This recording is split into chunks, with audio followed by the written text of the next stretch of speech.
Good morning, Jimmy. It's Saturday. It is typically not comfortable for me to sit with my back touching the back of the chair like this. I've trained myself to always sit with my back not touching the chair.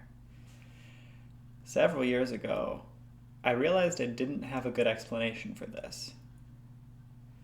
Is touching the back of the chair uncomfortable for everybody?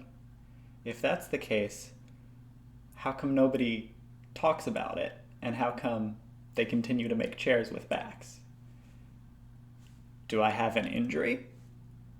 Well, if that's the case, wouldn't I know that I have an injury?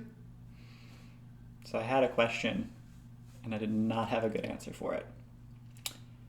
Until I went to massage school this year, and I learned what I did not know. That the discomfort I was feeling was caused by tension that I was holding.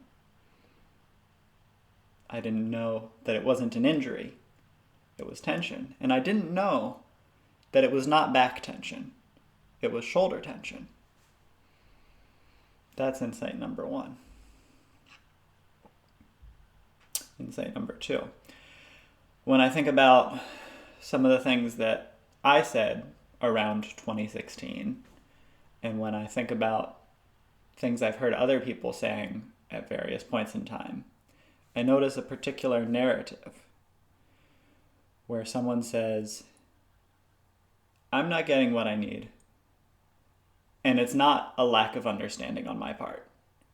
I understand what's going on, and within what's going on, there's not a way for me to get what I need.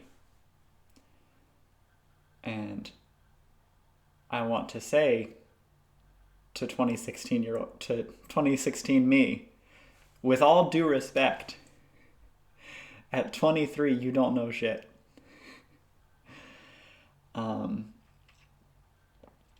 Because you've spent 22 years either in daycare or in school, and you've been in the adult world for maybe 12 months.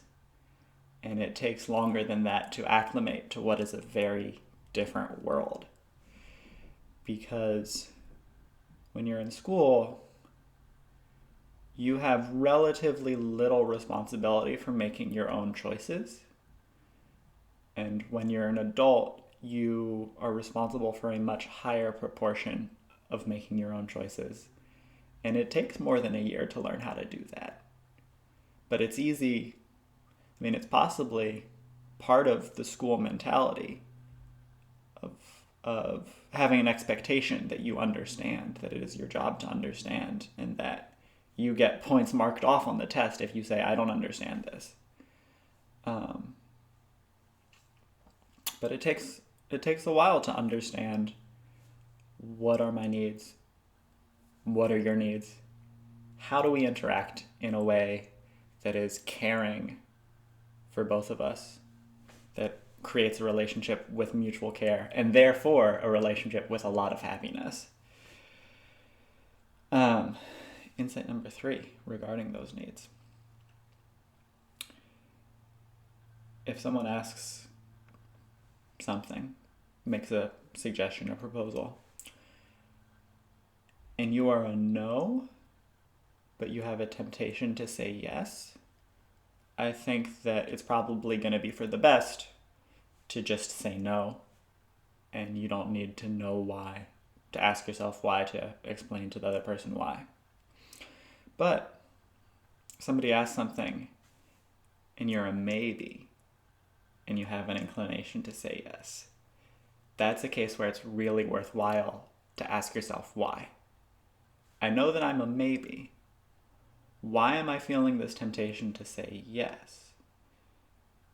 Is it pointing me towards a third possibility aside from doing this thing and doing nothing?